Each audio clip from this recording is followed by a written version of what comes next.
राज्यासह देशभरामध्ये एसआयआर केलं जात आहे. मात्र हे एसआयआर सर्वसामान्यांच्या दृष्टिकोनातून किती महत्वाचं आहे या संदर्भातली संपूर्ण माहिती आपण मुख्य निवडणूक अधिकारी मनोहर पारकर यांच्याकडून जाणून घेणार आहोत. सर, आपल्या महानगरमध्ये तुमचं स्वागत आहे. सर, सध्या पाहतोय राज्यभरामध्ये एसआयआर केलं जात आहे. किती महत्वाचं एसआयआर? मुळामध्ये एसआयआर म्हणजे काय सर? एसआयआर त्याचं इंग्लिश जर तुम्ही नाव बघितलं तर स्पेशल इंटेन्सिव्ह रिव्हिजन.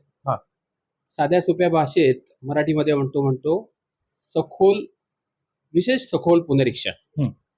या शब्दामध्येच या नावामध्येच त्याचा अर्थ दडलेला आहे. मतदार याद्यांचं विशेष पुनरीक्षण आम्ही करत आहोत. यापूर्वी 2002 ते 2004 या कालावधीमध्ये पूर्ण भारतामध्ये अशा प्रकारचं एसआयआर झालेलं होतं. आणि त्यानंतर आता आपण जवळजवळ 24 वर्षानंतर महाराष्ट्र तसेच भारतात इतर राज्यांमध्ये सुद्धा हे पुनरीक्षण करत आहोत.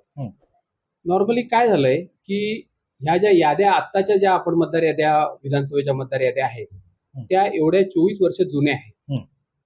आणि त्या 24 वर्ष जुन्या याद्यांमध्ये आता बरेच बदल झालेले आहेत. म्हणजे काही मतदार मृत झालेले असतील, काही मतदार शिफ्ट झालेले आहेत.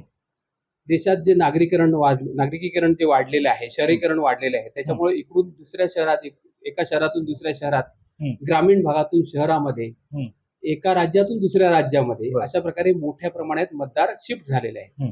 आणि त्याच्यामुळे काय झालं की जुन्या यादीमध्ये अनेक ठिकाणी दुबार नावं सुद्धा आपल्याला दिसून येतील. कारण काय होतंय की एका राज्यातून दुसऱ्या राज्यात येताना किंवा एका जिल्ह्यातून दुसऱ्या जिल्ह्यात येताना किंवा एका तालुक्यातून दुसऱ्या तालुक्यात जाताना सुद्धा काय होतं की तो आपलं पहिलं नावही कायम ठेवतो आणि नंतर पुन्हा दुसरीकडे जिथे जातो त्यावेळी वेगळं डॉक्युमेंट दाखवून आपलं नाव पुन्हा मतदार यादीमध्ये नोंदवून घेतो. अशा प्रमाणे हे दुबार मतदारांची नावं वाढलेली आहेत. डेथ लोक भरपूर आहेत, शिफ्टेड झालेली लोक आहेत. आणि त्यामुळं ही यादी पुन्हा एकदा निकोप आणि दुरुस्त आणि पूर्णपणे दोषविरहित करणं हा या एसआयआर चा उद्देश आहे. नक्कीच. ज्या प्रकारे तुम्ही आता उद्दिष्ट सांगितलं, सर्वसामान्यांनी एसआयआर करणं अत्यंत गरजेचं आहे का? कारण सध्या त्यांच्यामध्ये संभ्रमाचं वातावरण निर्माण झालंय.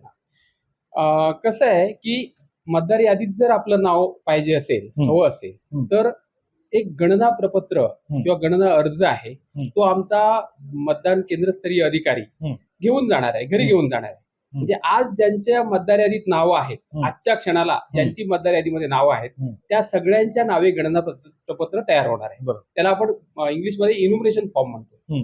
तो इन्युमरेशन फॉर्म हा जो बीएलओ आहे तो घरोघरी जाऊन देणार आहे. आणि घरी घेऊन जाऊन गेल्यानंतर त्याला तिथे तो मतदाराच्या घरी जे कोणी व्यक्ती दुसरे मतदार असतील, एका घरात 4 मतदार असतील तर 4 मतदारांचे 4 इन्युमरेशन फॉर्म असणार आहेत, डुप्लिकेट कॉपीमध्ये असणार आहेत. आणि त्याच्यामध्ये तो लिहून घेणार आहे की त्याचं सध्याचं डिटेल तर त्या भागात पहिल्या भागात असतंच. सेकंड पार्ट असतो मॅपिंगचा. मॅपिंग म्हणजे आत्ताच्या मतदाराची 2002 शी जुळवणी. 2002 मध्ये जे आपला मतदार यादीचं विशेष संक्षिप्त सखोल पुनरीक्षण झालं होतं त्या यादीतील नावाशी जुळवणी करण्याचं काम हे दुसऱ्या भागात आहे. आणि तिथे जर स्वतःचं नाव 2002च्या मतदार यादीत नसेल तर त्यांच्या आई वडिलांचं किंवा त्यांच्या आजी आजोबांचं हे जर नाव असेल तरी ती जुळवणी होऊ शकते. तो भाग एक सेकंड भाग झाला. आणि थर्ड भाग मध्ये त्याची सर्वसाधारण आत्ताची माहिती, त्याचं म्हणजे त्याच्यात बर्थ डेट आहे, त्याचा मोबाईल क्रमांक आहे, त्याचा आधार क्रमांक आहे, त्याच्या आई वडिलांची नावं आहेत, ही माहिती त्याला भरून खाली स्वाक्षरी करून त्या मतदाराला ती माहिती द्यायची. ज्या ठिकाणी एखाद्याचा डेथ झालेला असेल घरात तर तो सांगणार, तो त्यांचे रिलेटिव्ह असतील ते सांगतील यांचं डेथ झालेलं. त्या फॉर्मवर डेथ असं लिहिलं जाईल. ऑटोमॅटिकली त्याचं नाव मतदार यादी म्हणजे प्रारूप मतदार यादीमध्ये समाविष्ट होणार नाही. आणि जो व्यक्ती हा गणना प्रपत्र भरून देईल आणि खाली सही करून देईल अशा सर्वांची नावं प्रारूप मतदार यादीमध्ये समाविष्ट होतील. अशामध्ये काय होईल की 2002 ची जर मॅपिंग झालेलं नसेल तर त्याने फॉर्म द्यायचा आहे का? तर द्यायचा आहे, त्यानेही फॉर्म द्यायचा आहे. 2002 ची जर माहिती त्याची भरलेली नसेल, त्याची किंवा त्याच्या आई वडिलांची माहिती उपलब्ध होऊ शकत नसेल, आमचा बीएलओ प्रयत्न करून जाणार आहे, आमचा बीएलओ त्याला मदत करणार माहिती उपलब्ध करून घ्यायला. ऑलरेडी 76% मतदारांची आम्ही ऑलरेडी मॅपिंग करून ठेवलेलं आहे. 24% मतदारांचा प्रश्न आहे. आणि त्या 24%च्या मतदारांच्या बाबतीत सुद्धा ते त्याचा ठाव ठिकाणा, त्या मतदाराला आमचा बीएलओ ठाव ठिकाणा विचारेल की 2002 मध्ये आपण कुठे होता, आपण नसाल तर आपले आई वडील कुठे होते, याचा ठाव ठिकाणा विचारेल. आणि त्या ठाव ठिकाणाच्या आधारे ही जी मॅपिंगची माहिती तो भरेल आणि त्याच्यानंतर खाली जुजबी माहिती ते भरून लास्टला सही करून घेईल. एवढं झालं तर त्याला दुसरे कुठलेही डॉक्युमेंट द्यायची गरज नाही. त्याचं नाव ऑटोमॅटिकली प्रारूप मतदार यादीमध्ये समाविष्ट होईल. मात्र जर मधली ही जी माहिती जी आहे मॅपिंगची ती बीएलओकडे सुद्धा नसली आणि त्या व्यक्तीलाही शोधता आली नाही तरी घाबरून जाण्याचं कारण नाही. त्यांनी फॉर्मचा खालचा पार्ट नंबर 3 भरायचा, सही करायची आणि देऊन टाकायचा. होईल काय, त्याचं नाव प्रारूप मतदार यादीमध्ये येईलच पण त्याला एक नोटीस जाईल प्रारूप मतदार यादी प्रसिद्ध झाल्यानंतर. आणि मग त्याला एक जी आयोगाने 11 डॉक्युमेंट सांगितलेले आहेत त्या 11 डॉक्युमेंट पैकी एखादं डॉक्युमेंट घेऊन बोलवलं जाईल आणि ते डॉक्युमेंट त्यांनी सबमिशन केल्यानंतर त्याची अंतिम मतदार यादीमध्ये त्याचं नाव समाविष्ट होईल.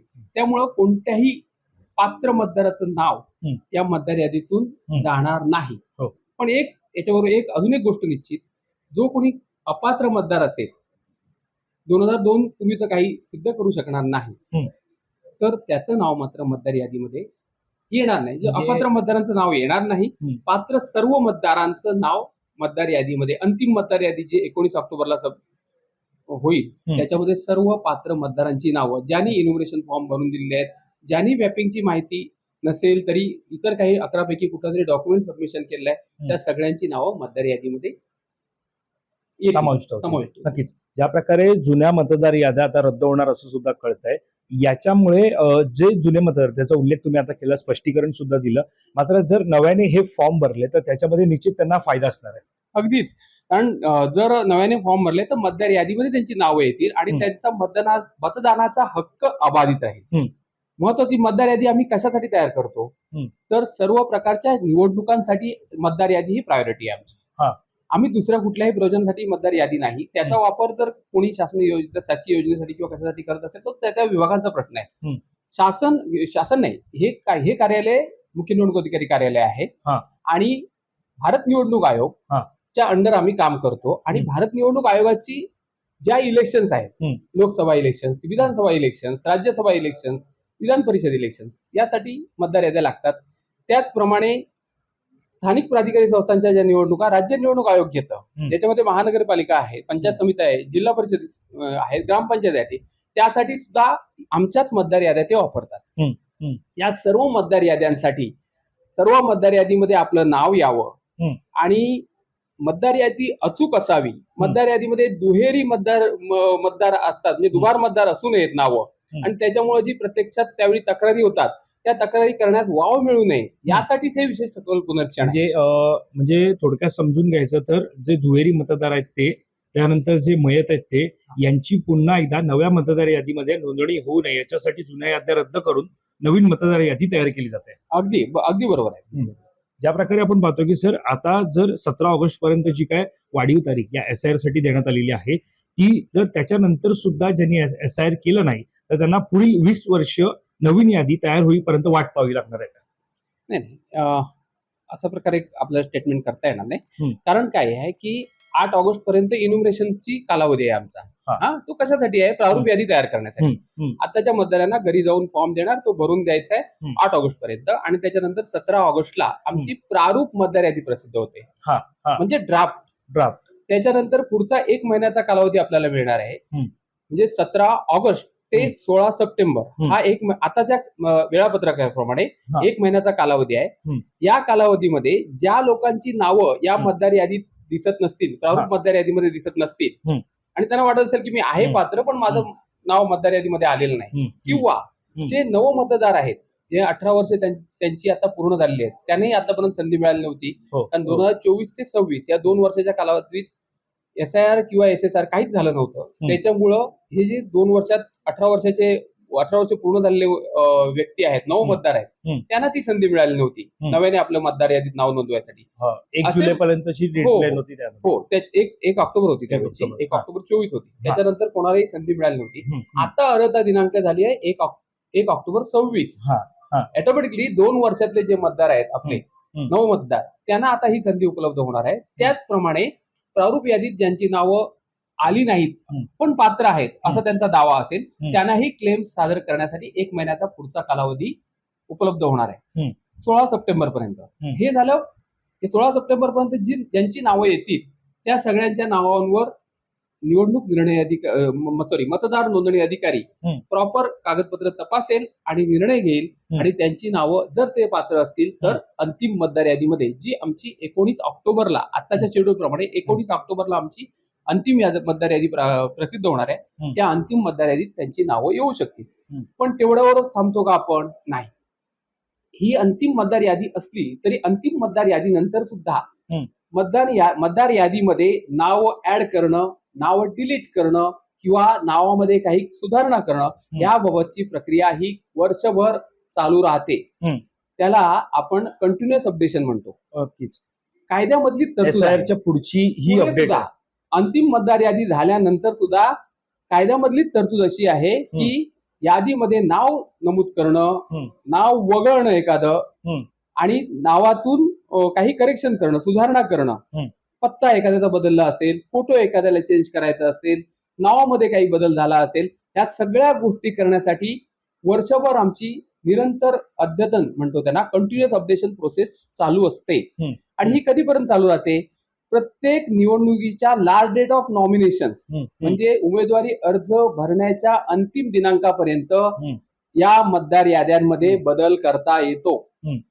त्याच्यामुळं ही कंटिन्युअस प्रोसेस आहे, ती कुठेही थांबणार नाही. म्हणजे ज्या प्रकारे ज्यांचं नाव म्हणजे थोडक्यात समजून घ्यायचं तर SIR नंतर म्हणजे SIRच्या तारखेनंतर ज्यांचं नाव मतदार यादीत नसेल किंवा ज्यांना SIR बाबतचं फुलफिल समजा जमलं नाही तर त्यांचं मतदार यादीमध्ये नाव येणार नाही असं नाही, त्यांचं नाव येऊ शकतं, कधीही येऊ शकतं. लास्ट डेट ऑफ नॉमिनेशन पर्यंत कधी सुधारणा होऊ शकते. म्हणजे साधारणतः कधीपर्यंत सर? अरे उदाहरण घ्या, समजा एखादं आमचं इलेक्शन 29 मध्ये आहे असं समजलो, कारण आता जे आमची लोकसभा विधानसभा पुढचे 3 वर्ष त्यांच्याकडे आहेत.